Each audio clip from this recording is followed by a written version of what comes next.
سلام كبرات تخاتل تليلو تي في خميس يحكم تمارسنا مزيناكم علينا نايلوم مربنا يا ابتغراي طعمي نعقات بزيحو مراحته وحات بواقع منئسي تغراي عق إلهم تقيبهم بقى نسوم دقوم سدرابيتهم عاليتهم ولا حادة زقاتمهم حادة قا يلن زقاتمهم ناي موت يخون عكالة مقدعتي يلن that's why بواقع منئسي تغراي ببعمتو سلطانهم زدلدلو هابتتاتهم زخعبتو دقوم اب صبق نابرا زنبرو صبق هو زحالفو مالت منسي تግራይ طعمي ካብ ስደት ጀሚርካ ኮይናት ኣብዚ 5-6 ዓመታት ብጣዕሚ ዕረፍቲ ሲኢንሎ ብስደትን ብሞትን ብድሮናትን በብግዚኡ ብዙላዕ ዘሎ ኮይናት ድሕሪ መፈንቀለ መንግስት ናይ ጌታቸው ረዳ ኳስ ማዕለያ ዘይብሉ ህይወት መንእሰያት ተጋሩ ጠፊኢሎ ህወሓት ኣብ ዝሓዘቱ ስልጣን ማለት ሶ ኣብ ጥሪ ኣብ ለካቲት ኣብዚ ናይ ዝዓመት እዚ ናይ 2026 ዝረኣነ መቀጸልቱ ሕጁን ኣብ ትግራይ ትማሊ ለይቲ መንግስቲ ኢትዮጵያ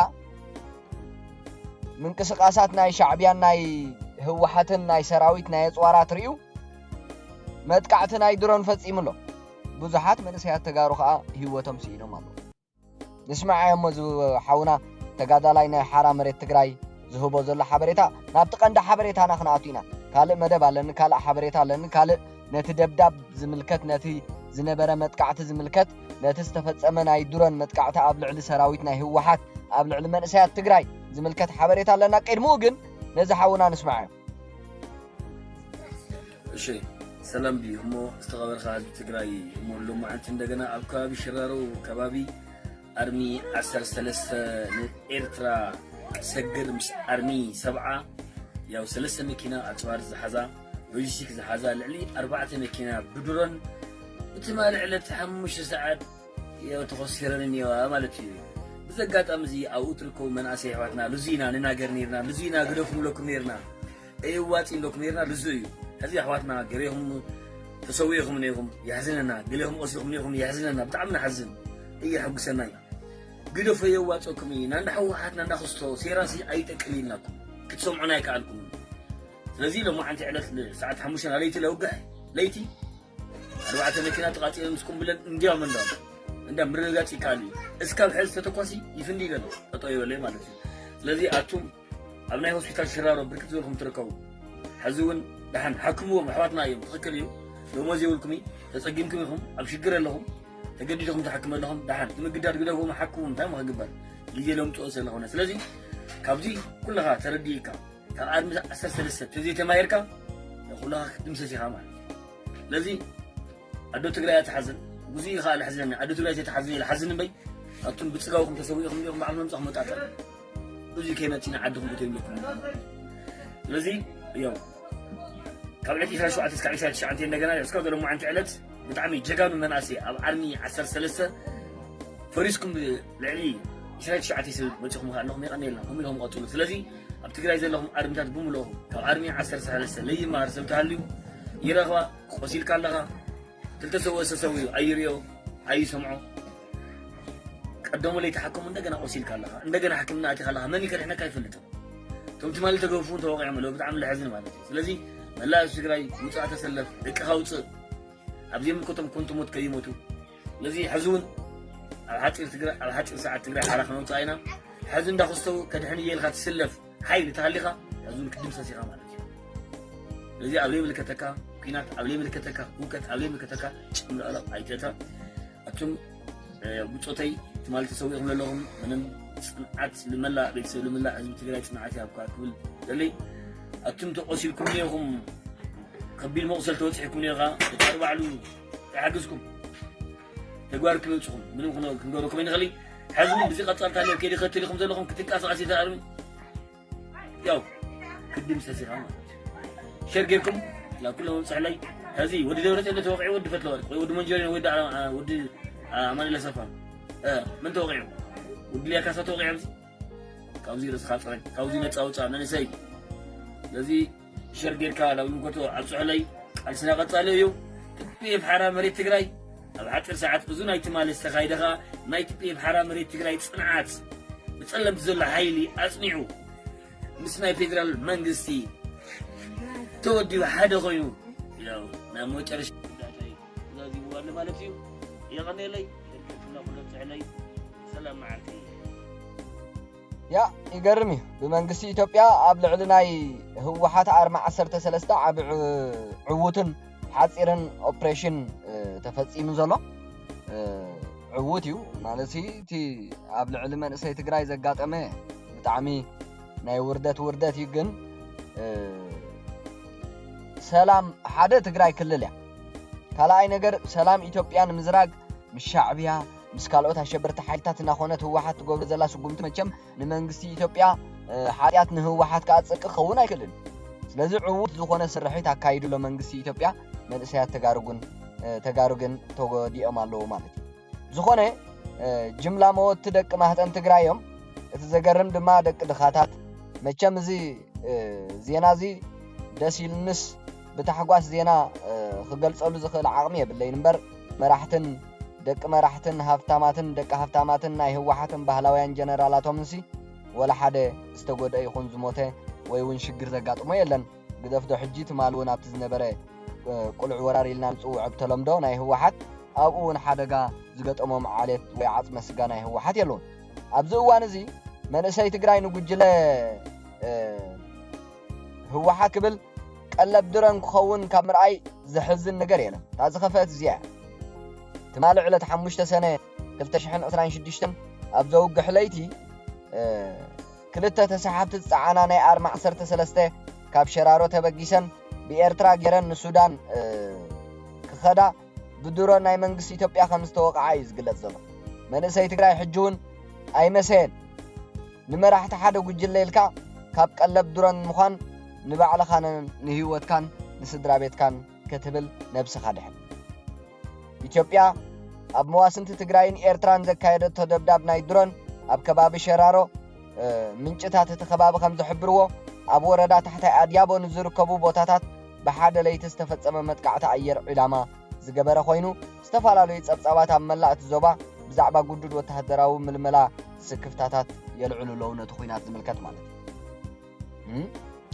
ምስ ኩነታት ደብዳብ ድሮን ተታሒዙ ኣርማ 13 ሙሉእ ንሙሉእ ተበቲናላ እንቋዕ ብዓፈና ናብ ሱዳን ካብ ምኻድ ዳሓንኩም እዩ ዝበሃል ቀልጢፍኩም ነቂሕኩም ዘምለጥኩም ዕድለኛታት ኢኹም ኣርሚ 42 17 ተመሳሳሊ ዕጫ ከይበፅሓኩም ልዑል ጥንቃቐ ግበሩ ዝብል ብብዙሓት ደለይቲ ለውጢ ናይ ተጋሩ ይንገራሉ ተጨዊኹም ናብ ሱዳን ክትወሰዱ መደባት ኣለዉ እዮም ኩልኻ ተጋዳላይ ናይ ትግራይ ኣብ ትሕቲ ህወሓት ዘለኻ ዝኸፍአ ከይመፀ ተበተን ነብስኻ ድሕን ብተወሳኺ ኣብዛ ኣብ መኾኒ ትርከብ ኣርሚ 33 ዘለዉ ተጋደልቲ ካብ ሎም ለይቲ ጀሚሮም ናብ ድፋዕ ከኣትዉ ትእዛዝ ወሪዱሎም ኣሎ ዘለኩም ክዳንን ሞባይልን ናብ ቤተሰብኩም ለኣኹ ተባሂሎም ኣለዉ ባህላውያን ጀነራላት ህወሓት ስለዚ ኣብ ኣርሚ 33 ቤተሰብ ዘለውኩም ደው ኢልኩም ክወፁ ግበሩ ኣብታ ኣርሚ ዘለኹም ተጋደልቲ ናብ ሞት ኣይትኺዱ ተበተኑ ኣብ ድፋዕ ምኻድ ወይ ናብ ድፋዕ ክትኣቱ ከለኻ ሞት እምበር መርዓ የለን ማለት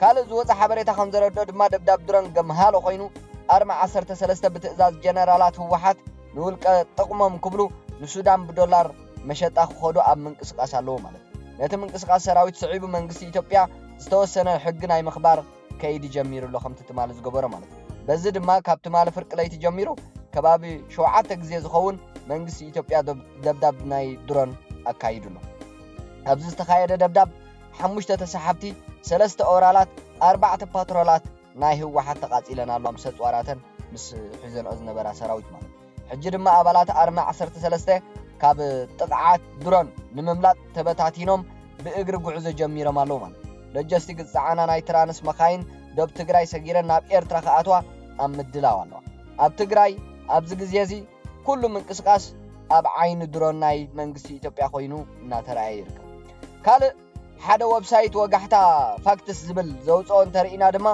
ኣብ ከባቢ ሸራሮ ዝተፈጸመ መጥቃዕቲ ሰብ ኣልቦ ነፈርቲ ኣብ ትግራይ ዳግማይ ግጭት ከይፍጠር ስጋኣት ኣላዓዒሉ ኣብ ከባቢ ሰሜን ትግራይ ከተማ ሽራሮ ዝተፈጸመ መጥቃዕቲ ሰብ ኣልቦ ነፋሪት ካብቶም ክሳብ ሕጂ ካብ ሓደ ካብቶም ኣብ መበል 21 ክፍለ ዘመን ዝተኻየዱ ቀተልቲ ኩናት ንምሕዋይ ኣብ ዝቃለሱ ዘለዉ ነበርቲ ዳግማይ ግጭት ከይፍጠር ስጋት ኣዕዚዙሎ እቲ መጥቃዕቲ ብዓርቢ ካብ ሽራሮ ኣስታት 1.5 ኪሎ ሜትር ርሒቑ ኣብ ዝርከብ ከባቢ ከም ዝተፈጸመ ስሙ ክግለጽ ዘይደለየ ምስ ወጋሕታ ዝተዘራረበ ምንጪ እቲ ከባቢ ሓቢሩሎ ምንጭታት እቲ ከባቢ ከም ዝሕብርዎ ብተወሳኺ እቲ ዝተገልጸ መጥቃዕቲ ሰብ ኣልቦ ነፈርቲ ንወተሃደራዊ ዕላማታት ዝዓለመ ኮይኑ رأي هجي حوحات سرحو دراما نهزبي اتزنبر متقعتي نوتهدراو من قسقاسات ناي سراويت ناي حوحات اطوارات ناي حوحات كوينو كباب ساعه 11 بي ام كمون كساب ساعه 1 اي ام زقصله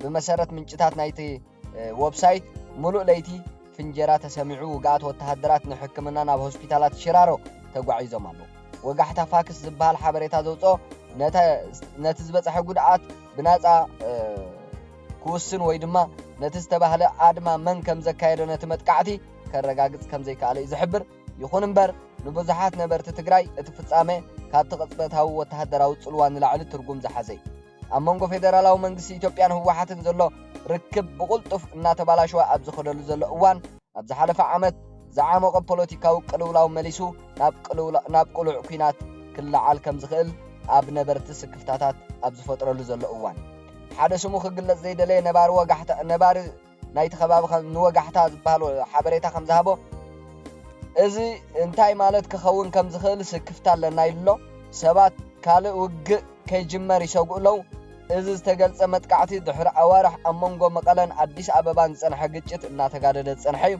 ኣብ ሕዳር 2022 ኣብ መንጎ መንግስቲ ፌደራልን ህወሓትን ዝተኸተመ ስምምዕ ፕሪቶርያ ኣብ ሓደ እዋን ከም ዕውት ስምምዕ ሰላም ቀሪቡ ነይሩ ይኹን እምበር ምልክታት ምውጣጥ እናወሰኸ ይኸይዳሎ ኣብ ኩነታት ዝተጎብጠ ግዝኣታት ምላስ ተመዛበልቲ ሰባት ምውሃድን ምፍታሕ ኣጽዋር ተጋደልቲ መሰረታዊ ፖለቲካዊ ጉዳያትን ዝምድናታትን ኣብ መንጎ መቐለን ኣዲስ ኣበባን ክሕርፍፍ ጸኒሑን ይሕርፍፍ ኣሎ ኣብ መንጎ ሓይልታት ፌደራል ኢትዮጵያን ህወሓትን ንኽልተ ዓመት ዝጸንሐ ኩናት ንትግራይን ጎረባብቲ ክልላትን ከም ዘዕነወ ብቐጥታዊ ዓመፅ ጥምየትን ምፍራስ ስርዓታት ክንክን ጥዕናን ኣማኢታ ሸሓት ሰባት ከም ዝተቐትሉ ሓያሎ ነጻ ተመራመርትን ክኢላታትን ይገልጽ እዮም ንፍራም ስምምዕ ፕሪቶርያ ሰፊሕ ውግእ ዘብቅዕን ንትግራይ ናብ ናይ ምሕዋይን ኣብ መወዳእታ መረፃን ንምምራሕ ዝዓለመ መሰጋገር ምድላው ኣጣይሽ እዩ ይኹን እምበር ብዙሓት ካብቶም በቲ ስምምዕ ክፍትሑ ትፅቢት ዝተገብረሎም ጉዳያት ከይተፈትሑ ጸኒሖም ኣለዉ ህወሓት እውን ኣብ ልዕሊ ክልተ ግዝያዊ መምሕዳር ትግራይ መፈንቀለ መንግስቲ ብምክያድ ስልጣን ብምቁፅጻር ኩናት ክትፅሕትር ትረአላ ምዕራብ ትግራይ ብናይ ኤንዲኤፍ ሓይልታት ምክልኻል ኢትዮጵያን ክልላዊ ምልሻታት ተታሒዛ ትቕጽል ኣላ በኣማኢታ ሸሓት ዝተማዛበሉ ተጋሩን ዓሰርተታት ሸሓት ስደተኛታትን ናብ ዓዶም ዘይምለሱ ኣገባባት መሰጋገር ፍትሒ ቀስ ብቐስ እናሰጎሙን ኣብ ዙርያ ዲዲኣርን ምድላዋት ጸጥታን ዝምልከቱ ጉዳያት ኣካታዕቲ ኮይኖም ይቕጽልሉ እቲ ስምምዕ ንጡፍ ውግእ ደው ኣቢሉ እኳ እንተነበረ ነቲ ኣብ ሕመረት እቲ ግጭት ዝነበረ ፖለቲካዊ ዘይምርድዳእ ግን ከም ዘይፈትሖ ተዓዘብቲ የጠንቅቑ እዮም መንግስቲ ፌደራል ስልጣን ግዝያዊ መምሕዳር ትግራይ ድሕሪ ምንውሑ ኣብዛ ዓመት እዚ ኣብ መንጎ ፈረምቲ እቲ ስምምዕ ዝነበረ ወጥሪ ብዓቢኡ ተጋዲዱ እዚ ስጉምቲ እዚ ብህወሓት ዝተነጽገ ኮይኑ እቲ ውሳነ ንውዕላት ስምምዕ ፕሪቶርያ ዝጥሕስ ብምባል ህወሓት ተማጊቱ ኣዲስ ኣበባ ምስ ትግራይ ዕጥቃዊ ጎንፂ ኣላዓዒላ ንሲቪል ሰርቫንት ንምኽፋል ዝውዕል ገንዘብ ብምሓዝ ፕሬዝደንት ግዝያዊ መምሕዳር ከይተወከሰት ዕድመ ስልጣኑ ከም ዘናውሐት እቲ ውድብ ከሲስ እዩ ህወሓት ነቲ ቅድሚ ኩናት ዝነበረ ክልላዊ ቤት ምኽሪ ትግራይ ቅድሚ ምጅማር ኩናት 2020 ኣብ ልዕሊ ትግራይ ምጅማሩ ናብ ንቡር ከም ዝመለሶን እቲ ቤት ምኽሪን ኣቦ ወንበር ህወሓት ደብረጽዮን ገብረ ሚካኤል ፕሬዝደንት ክልል ገይሩ ከም ዝመረጸን ምስ ኣፍለጠ እቲ ወጥሪ ኣብ መንጎ መንግስቲ ኢትዮጵያን ህወሓትን ዝያዳ ተጋዲዱ ይርከብ ተንተንቲ ፖለቲካን ተዓዘብትን ክልቲኦም ወገናት ነቲ ካልእ ነቲ ስምምዕ ሰላም ጥሒሱ ክኸሱ እናወሰኸ ይኸይድ ከም ዘሎ ይገልጹ መራሕቲ ህወሓት ኣዲስ ኣበባ ምስ ተጎበጠ ግዝኣታት ተማዛበልቲ ተሓታትነትን ምድንጓያት ዳግመ ህንጸትን ዝተኣሳሰሩ ጉዳያት ሓዊሱ ቁልፊ ድንጋጋታት ስምምዕ ፕሪቶሪያ ሙሉእ ብምሉእ ከተግብር ከም ዘይከኣለ ይምጉት እዮም። ሰበስልጣን ፌደራል ብወገኖም እቲ ውድብ ምስ ጎረባብቲ ሃገራት ኤርትራን ሓይልታት ፋኖን ተሰሊፉ አንጻር መንግስቲ ኢትዮጵያ ካልእ ኩናት ይገብራሎ ብምባል ብፖለቲካውን ወተሃደራውን ንጥፈታት ህወሓት ስክፍቶም ይገልጹ እዮም። እዚ እናተበላሸወ ዝኸይድ ዘሎ ፖለቲካዊ ኩነታትን ዝምድናን መንግስቲ ፌደራልን ህወሓትን ካብ ዝሓለፉ ኣዋርሕ ብተወሳኺ ወተሃደራዊ ወጥሪ ተሰንዩ ይርከብ። ኣብ መጀመርታ ናይዚ ዓመት ኣብ ገለ ክፋል ትግራይ ኣብ መንጎ ሓይልታት ፌደራልን ህወሓትን ጎንፂ ብምልዓሉ እቲ ስምምዕ ሰላም ክፈርስ ይኽእል እዩ ዝብል ስግኣት ፈጢሩ እቲ ውግእ ድሒሩ ኣገልግሎት ቅድሚ ምምላሱ ናብቲ ዞባ ዝግበር በረራታት ደው ክብል ምኽንያት ኮይኑ ነይሩ። ኣብ 2022 ዓመተ ምህረት ኣብ ልዕሊ ትግራይ ኣብ ዝካየደሉ ዝነበረ ኩናት ሓደ ካብቶም ኣካታዕቲ ዝኾኑ ኩናት ሰብ ኣልቦ ነፈርቲ እውን መሊሱ ሕጂ በብግዚኡ ተቐልቂሉ ይርከብ። ኣብ ወርሒ ጥሪ ኣብ ትግራይ ኣብ መንጎ ክልላውን ፌደራላውን ሓይልታት ዝተሓደሰ ግጥም ኣብ ዝተረኣየሉ ዘሎ እዋን ኣብ ትግራይ ዝተፈጸመ መጥቃዕቲ ሰብ ኣልቦ ነፈርቲ ሓደ ሰብ ክቕተል እንከሎ ካልእ ድማ ቆሲሉ እዩ። እቶም ፍጻሜታት ድሕሪ ምፍራም ስምምዕ ፕሪቶሪያ ብዓቢኡ ዘይነበረ ናይ ኣየር ውግእ ናብቲ ዞባ ይምለስ ኣሎ ዝብል ስግኣታት ፈጢሩሎ። እቲ ኣብ ከባቢ ሸራሮ ዝተዘርግሐ መጥቃዕቲ ኣብ ቅድሚ እዚ እናወሰኸ ዝኸይድ ዘሎ ዘይርጉፅነት እዩ ዝፍጸም ዘሎ። ንነበርቲ ድማ ተዘክሮታት ናይቲ ኩናት ሓድሽ ኮይኑ ይቕጽል ኣሎ። ኣብ መላእ ትግራይ ማሕበረሰብ ምስ ዝዓነወ መሰረተ ልምዓት ሰፊሕ ድኽነት ምምዝባልን ስነ ኣእምራዊ በሰላታት ናይቲ ንመብዛሕትኡ ክፋል እቲ ክልል ኣብ ግዳም ዓለም ተነጺሉ ንዓመታት ዝገደፈ ኣዕናዊ ኩናትን ይቕጽል ኣሎ። ድሕሪ ልዕሊ 3 ዓመታት ስምምዕ ሰላም ኣብ ውግእ ኣብ መላእ ትግራይ ሰብኣዊ ድልየታት ኣዝዩ ኣሰካፊ ኮይኑ ይቕጽል ኣሎ። ብዙሓት ስድራ ቤታት ሕጂ እውን ህይወቶም ዳግም ንምህናጽ ይቃለሱ ኣለዉ።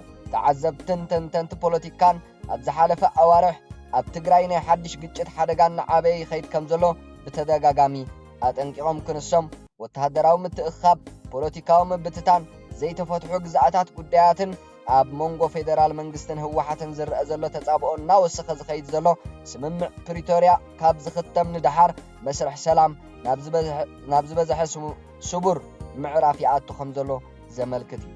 እቲ ዝተጸብጸበ መጥቃዕቲ ሽራሮ ንዝተነጸለ ወተሃደራዊ ፍጻመ ዝውክል እዩ ወይስ ኣካል ናይቲ ዝሰፍሐ ምዕባለ ዝውክል ምዃኑ ዛጊት ንጹር ሓበሬታ ኣይኮነን። ይኹን እምበር ኣብ ትግራይ ንብዙሓት ሰላማውያን ሰባት ጭንቀት ክላዕል ዝኽእል ናይ ምሕዳስ ወይ ከዓ ምጅማር ተኽእሎ ናይ ኩናት ጥራሕ እኹል እዩ። ነበርቲ ካብቲ ነቲ ዞባ ዘዕነወን ዓሚቕ ማሕበራውን ቁጠባውን ቁስሊ ዝገደፈ ኣዕናዊ ኩናት ድሕሪ ምድሓኖም ድሕሪ ምፍራም እቲ ስምምዕ ኣብ 2022 ክውዳእ ተስፋ ዝገበርዎ ዑደት ዓመፅ ዳግማይ ክስሕቡ ከም ዝሰግኡ ይዛረቡ እዮም። ካልእ ኣርሚ ሰብዓ ብዘይ ምልክታ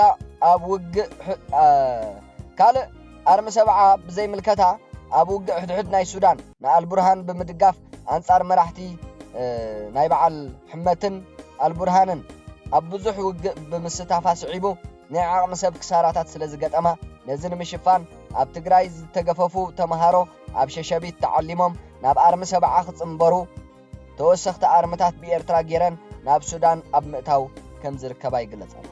ብተወሳኺ ኩነታት ሰራዊት ኣርሚ ሰብዓ ምዕራብ ትግራይ ንምምላስ ኣብ ሱዳን ዶባትን ዘካይዶ ዘሎ ምንቅስቃስን ዘጋጥሞ ዘሎ ክሳራታትን ዝምልከት ኣዕናዊ መረዳእታ ከም ዝስዕብ ይግለጽ ኣሎ። እወናዊ ኩነታትን ጂኦግራፊያዊ ቦታን ቀንዲ ዕላማ እዚ ሓይሊ እዚ ንምዕራብ ትግራይ ንምምላስ ዝዓለመ እዩ ዝብል እዩ።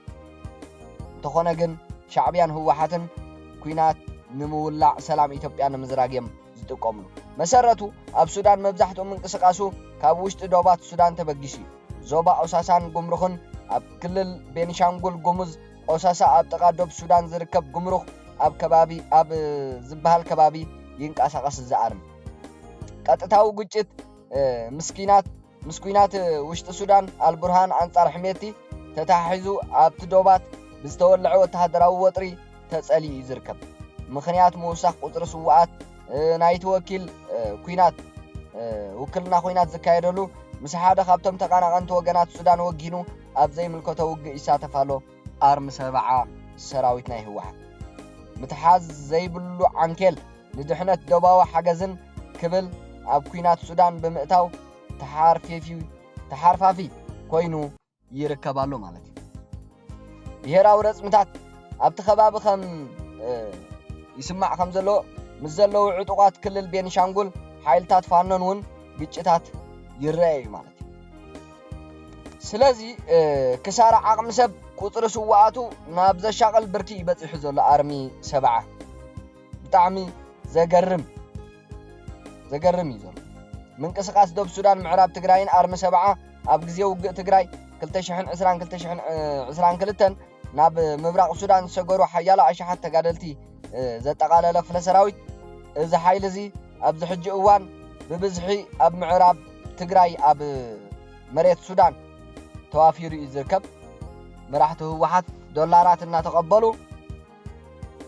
አንጻር ሕሜቲ ከዋግእዎ ይውዕሉ ኣለዉ። ማዕለያ ዘይብሉ ክሳራ ዝሰምዕ ሰብ ስለ ዘየለ እምበር ማዕለያ ዘይብሉ ሞት እዩ ዘጋጥም ዘሎ ኣብዚ ኩናት እዚ ዝገርመኩም ማለት ኣብዚ ሓለፈ ተመሳሰልቲ ፍጻሜታት ተሪኢኹም እዚ ሓድሽ ናይ ሽራሮ መጥቃዕቲ በይኑ ዝመፀ ኣይኮነን። ኣብዚ ሒዝናዮ ዘለና ዓመት 2026 ጥራይ ተመሳሰልቲ ወጥርታት ተራእዮም። ጥሪ 2026 ኣብ ማእከላይ ዞባ ትግራይ እንትጮ ገደብታን ኣሕፈሮም ብዝተገብረ ናይ ድሮን መጥቃዕቲ መካይን ተሃሪመን ሰባት ተቐቲሎም እዮም። ለካቲት 2026 እውን ኣብ ወሰናት ጸለምቲ ምዕራብ ትግራይ ብምኽንያት ምስ ሓይልታት ኣምሓራ ዝተፈጥረ ግጭት ናይ መከላኸሊ ሰራዊት ሓይልታት ትግራይን ፊት ንፊት ተጋጭዮም ከም ዝነበሩ ይግለጽ። እቲ ኩነታት ጸጸኒሑ ሕማቕ ኣንፈት ይዝሕዝ ዘሎ ኣብ ትግራይ መዓልታዊ ሞት ይረአ። ወተሃደራት ናይ ህወሓት እቶም ትማሊ ጅግንነት ዝፈጸሙ TDF ዝበሃሉ ንፈልጦም ሎሚ ህወሓት ተቋጻጺርዎም ኣብ ዘይምልከቶም ኩናት ክሳብ ሱዳን እናለኣኸ ኣብ ዘይምልከቶም ኩናት ክሳብ ኣምሓራ እናለኣኸ ኣብ ዘይምልከቶም ኩናት ምስ ኣሕዋቶም ፊት ንፊት ምስ ደለይቲ ለውጥ እናዋግአ ማዕለያ ዘይብሉ መስዋእቲ ክኽፈልና ንሪኦ ዘለና። እስከ ነዚ ሓውና ከዓ ነዚ ደላይ ለውጢ ትግራዋይ አክቲቪስት ንስማዓዮ እቲ ኩነታት ናይ ትግራይ ነዚ ክትሰምዕዎ ፀናሕኩም እዩ ዝመስል። ጤና ይስጥልኝ። የመላው የትግራይ ህዝብ በመላው ዓለም የምትኖር ክብር ላንተ ይሁን። በጣም በሚያሳዝን ዜና ከእንቅልፌ ስነሳ ሰምቼ እኔ መጣሁት። መቼም እዚህ ሚዲያ ላይ ትግራዋይ ሆነ ዛሬ ይሄን 6 ዓመት የሚያስመጣም የለም እንደዚህ በቪዲዮ በድፍረት የሚያስመጣም ነገር አይደለም። የትግራይ ጉዳይ የትግራዋይነት ጉዳይ ዛሬ ግን ከስንት ጊዜ በኋላ እንደዚህ ካሜራ ደቅኜ ላወራ የመጣሁበት የሰጠኝ ድፍረት የሰጠኝ ሞራል ቁጭት ነው። ተደጋጋሚ መዋረድ፣ ተደጋጋሚ እንደ ህዝብ መበተን፣ መጥፋት፣ ከዛ አለፍ ሲልም ደግሞ ዛሬ ሆነ በሚባለው ነገር በሽራሮ አካባቢ ወደ 30 የሚጠጉ TDFዎች በድሮን ድብደባ እንደሞቱ ሽራሮ አካባቢ ያለው ሆስፒታል በቁስለኞች በጣም እንደተጨናነቀ ምናምን ሰምቼ ነው። እንደዚህ ያለ ዜና በየትኛውም ሁኔታ ላይ ትሁን አብዝቶ ከማንም የበለጠ ባይሆንም እንደ አንድ ትግራዋይ ሀገሩን እንደሚወድ ህዝቡን እንደሚወድ ይህን ስሰማ መቼም ሊሰማኝ የሚችለውን ነገር መገመት ይቻላል። ባይገመትም እኔ የሚሰማኝን በጠንቅቄ አውቀዋለሁ።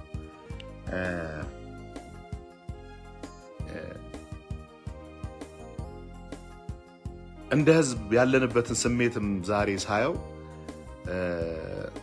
ተነግሯቸዋል።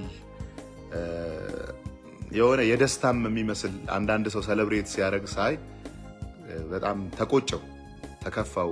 ሁኔታው እንደዛ እንድትል ሪሊ የሚያስገድድም ቢሆን ግን ቢሆንስ እነዚህ በደንብ አጥንት እኛን የሚመስሉ ከዛች ምስኪኗ ትግራዋይት ያዶ የተፈጠሩ ምናልባት የእሷን ቤት በድሮን ስላለመደብደቡ እርግጠኛ ባልሆንበት ሁኔታ በተቆጨንበት በጣም በተናደድንበት ልክ በጣም በቡድንተኛ በጣም በውስን ሰዎች ንዴት ምክንያት የህዝባችንን የታሪካችንን የብዙ ነገራችንን ክብር አሳልፈን ባንሰጥ እላለሁ። ምክር አይደለም።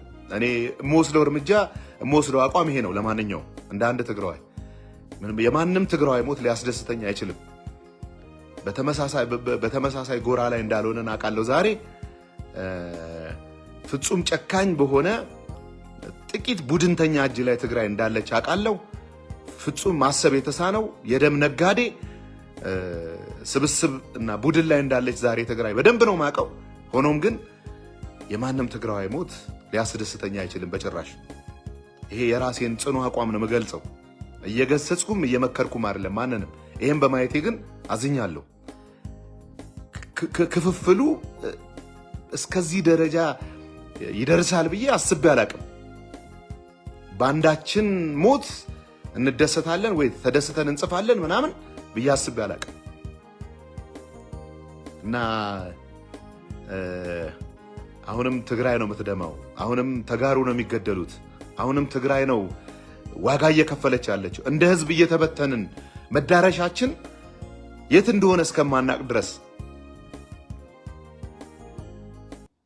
እንደነ ስታሊን ያሉ የደም ነጋዴዎች አፈሳ የለም በአድዋ በአክሱም በመቀሌ እያለ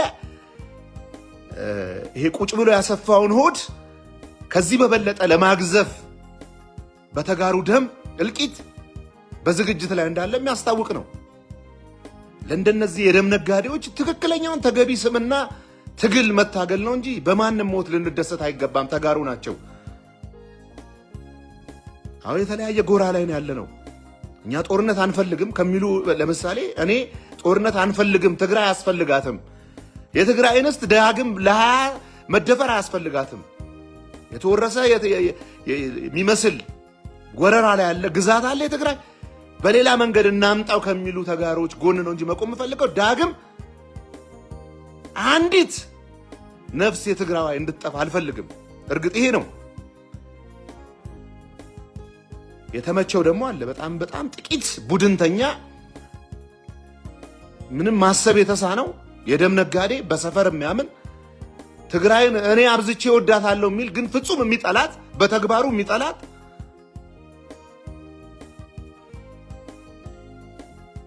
ህወሓት ውስጥ የተወሸቀ የነ ሞንጆርኖ የነ ደብረ ጽዮን የጥይት ማብረጃ ሊሆን የተዘጋጀም ሰው እንዳለ አውቃለሁ። ፎርዛት ማተር ደግሞ ለሻዕቢያ ካልተገረድኩ ካልሞትኩ የዛሬው የድሮን ጥቃት የሻዕቢያ ወታደር ላይ ሊሆን ነበር የታሰበው 100%። ይሄ ግን የትግራይ ወጣት ላይ እያደረጉ ያሉት እነዚህ የህወሓት ስብስቦች መሪዎች ናቸው። የትግራይ ወጣት አሁንም በተቻለ አቅም ካለህበት ቦታ ራቅ። ይሄ ጦርነት ያንተ አይደለም በጭራሽ። አይኖ ስለ ግዛት ስለ ህዝብ ስደት ላይ ስላለው ህዝብ እንደምትጨነቅ ይታወቃል። ሌላ መንገድ መፈለግ ነው፣ ሌላ መላ መፈለግ ነው። የሁሉንም ህዝብ ቅቡልነት የሆነ አስተሳሰብ መፈለግ ነው። ይሄ ጦርነት የነ ምግበይ ነው፣ የነ ደብረ ጽዮን ነው፣ የነ ሞንጆርኖ ነው፣ የኢሳያስ አፈወርቂ ነው፣ የሻዕቢያ ወታደር ነው። ያንተ አይደለም በጭራሽ። አንተ ልትሞት አይገባህም። ደመከል ሊሆን አይገባህም። አንተ ሀገርህን እንደምትወድ በተግባር ታይቷል። ከጭፈራ ቤት ሄደ፣ ከግብርና ላይ ሄደ፣ ከአስተማሪነት ላይ ሄደ፣ ከፋሽስት ጋር ተናንቀ አሳይተህናል። በሱም ክብር ይሰማናል። አሁን ግን ይሄ ጦርነት ያንተ አይደለም፣ የነጋዴዎች ነው፣ የወርቅ ነጋዴዎች ነው፣ የደም ነጋዴዎች ነው፣ የቤንዝል ነጋዴዎች ነው የሚሆነው። በአንተ መቆረጥ በአንተ ሞት የነሱ ኑሮ እንዲደራጅ እንዲፋፋ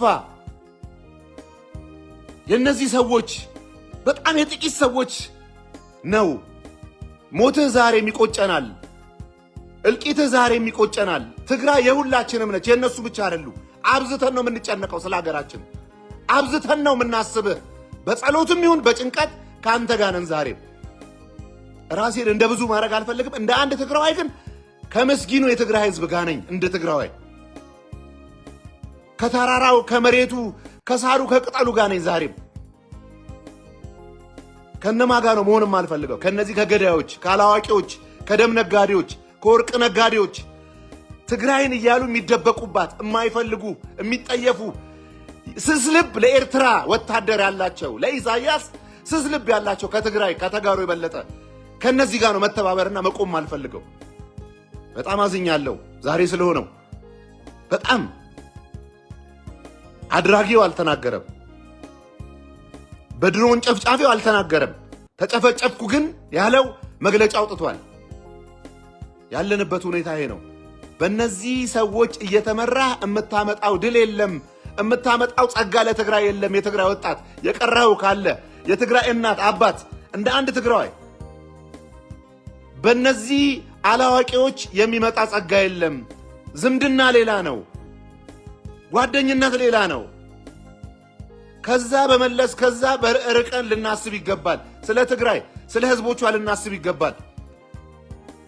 ይሄ ስብስብ ውስጥ ምንም ነገር ስለ ትግራይ የሚባል ነገር የለም። ሊያስብም አይችልም፣ አቅምም የለው። የድሮን የህወሓት ስም ይዞ ስለቀጠለ ብቻ ልትደግፈው አይገባም። ይሄ አደራ የበላ ነው። የሰማዕታትን አደራ የበላ ነው። በህይወት የቀረውን ያለውን የትግራይን ህዝብ አደራ የበላ ነው። እንደተመቸው ከሻዕቢያ ጋር ይዛመዳል፣ ከፋኖ ጋር ይዛመዳል። በነገራችን ላይ ስለተቀደመ ነው እንጂ በነጌታቸው በነጻድቃን ከብልጽግና ጋር እንደሱ የሮጠ የለም ለመስራት። ልንምታታ ልንደናገር ዛሬ አይገባም። በጣም ነው ያዘንኩት። አሁንም ስለሞቱት ወገኖቼ አብዝቼ በጣም አዝናለሁ። በጣም ነፍስ ይማር። እየተጨነቅሽው እያለቀስከው ስላለ የትግራይ አባት በእነዚህ ክፉ ሰላሙን ያምጣልህ።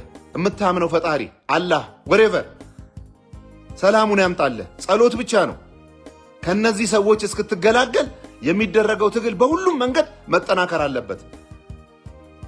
ምሁራዊ ሽፋን ሊሰጡት የሚፈልጉ እነሱ የላካቸው በተለያየ ሀገራት ያሉ ምሁር ነን ባዮች ሱፍና ከረባት እየቀያየረ እየመጣ ሊያደነቁረን የምትፈልጋለች። ዛሬ ተባኖባቸዋል። እናንተ እናረጋገዋለን፣ መጥታችሁ ሀገራችሁን ታስተዳደራላችሁ፣ በእውቀታችሁ ታግዛው። ሞቱን ነው በጣም የምታራዝሙበት። በመጋዝ እየተገዘገዘ ያለውን የትግራይን ህዝብ ሰምተናል እኮ። የረሃቡ ጊዜ ሲጅ የተደረገ ጊዜ በድሮን መገደል በስንት ጣዕሙ ያለ ትግራዋይ እኮ ነበር። ትግራይ ሆኖ እየተገዘገዘ እየሞተ ስለነበር ማለት ነው። ምናልባት ቀልጠፍ አድርጎ ስለሚገል ይሆናል የድሮንን ሞት የተመኘው። ይሄ ግን እናንተ ምሁራዊ ሽፋን ልትሰጡት ትፈልጋላችሁ። ልክ ኢትዮጵያ ውስጥ እንዳለ ምሁር ነኝ ባይ ማለት ነው። የተለያየ ስም ሲሰጠው የነበረን የትግራይ ጄኖሳይድን እናንተም ከዛ አትለዩም። ዛሬ ሳያችሁ በጣም ነው የምትጠየፋችሁ፣ በጣም ነው የምትደብሩኝ። ሲገለን ከነበረው ፋሺስት ለይቻ አላያችሁም። ዛሬ ተደበቁ፣ አዋጡ፣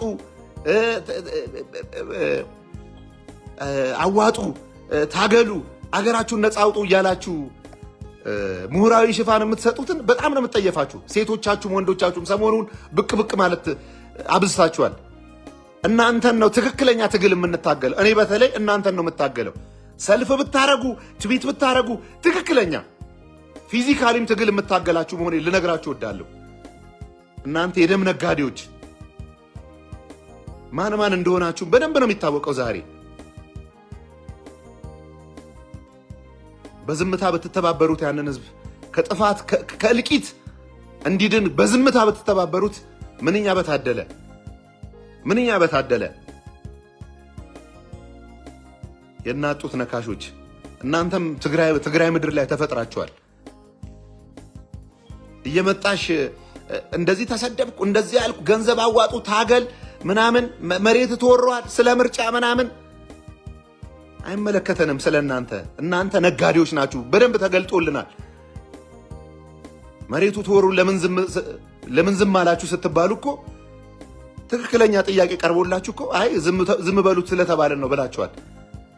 ባዘጋጃችሁት ሲምፖዚየም ላይ በተለይ ዲኤምቪ አካባቢ የምትኖሩ ህወሓትን የምትደግፉ ወንዶቻችሁም ሴቶቻችሁም ምርጫ አይደለም ይሄ፣ ሰው እያለቀ ምርጫ አይደለም። ስናረ ምርጫ ትጠፋለህና ትቀጥላለህ ምርጫ አይደለም።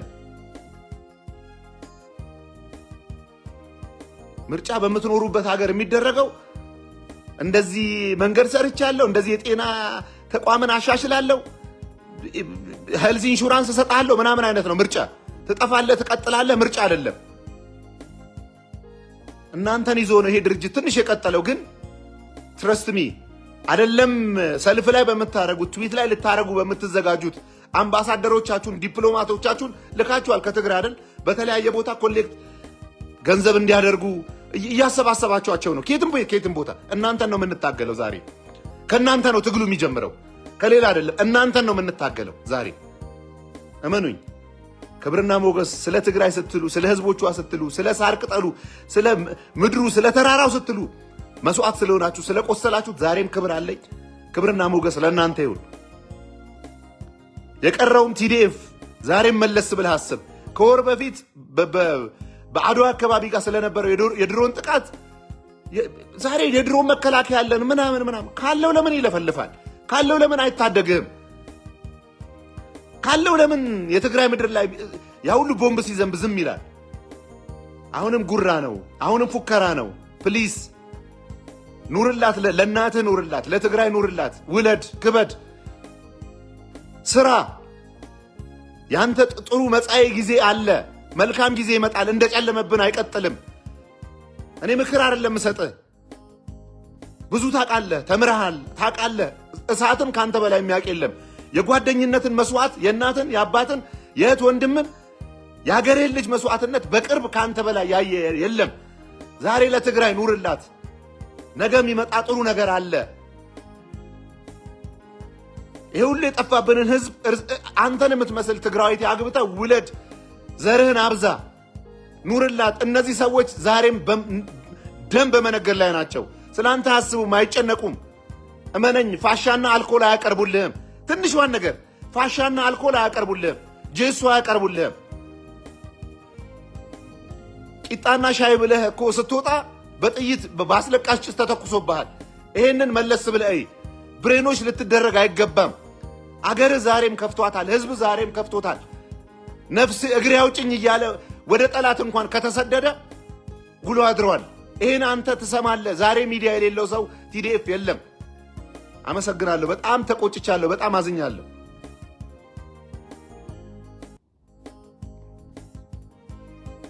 በግድ አብይ አህመድ እግር ስር ተንበርከኩ። እኔና አንቺም አሁን ትግራዋይ ተብለናል። በጣም የሚገርም ነው። እንደዚህ አይነት አይምሮ ያለውን ሰው እኔ አንድ በሬ አምጥቼ አርስበት ነበር። አስወር እንደ ሰው አይደለም እቆጥረው፣ እንደ ሰው አይደለም እቆጥረው። ይሄን እንዲህ አይነት አይምሮ ያለው ሰው ብዬ ሙሉ ሰው ነው ብዬ ልቆጥረው ይከብደኛል። ትግራዋይ ምናምን ስለሆንች አይደለም። ሚሊዮኖች እየጠፉ አንድ ሰውን መገሰጽ መናገር ሊከብደኝ አይገባም በጭራሽ። ይሄኔ በእርግጠኝነት አዲስ አበባ ነው ያለሽው። ይሄኔ የመንግስት ተቀጣሪ ነሽ። የአብይን ደሞዝ ቂጥም እየላስሽ ነው አንቺ። የአብይን ደሞዝም ለልጆችሽ ትምህርት ቤት እየከፈልሽበት ነው። ወሬ አታብዢ። እንዲህ ዛሬ ብላችሁ የምታሳቆት ሰው የለም። ለሻዕቢያ መገረድስ ጥሩ ነው። አትሊስት ኢትዮጵያ ውስጥ ነው ያለሽው። ወሬ ብታበዢ ከበጣም መጥፎ የተሻለ መጥፎ የሚባል ነገር አለ። አንድ ቂጣና ዳቦ መጣለ ሻዕቢያ ከሚባለው ዘር አጥፊ። ወሬ አታብጂ። ልታሸማቅኝ አትሞክሪ። እንደነዚህ አይነት ሰው እኔ ማየት ካቆምኩ ሰነባብቻለሁ። አመት ሪአክቲቭ አድርጌው ነበር ይህን ስልክ ይህን ፌስቡክ። በእርግጠኝነት ሻዕቢያም ነሽ። እናንተን ለማዳን ብዙ ትግራዋይ ይለቅና ይጥፋ እያልሽ ነው በእርግጠኝነት። ይሄ ለማንም ትግራዋይ ግልጽ ነው። ግልጽ ያልሆነለት አለ። እዛ ላይ በደንብ መስራት ነው። አመሰግናለሁ።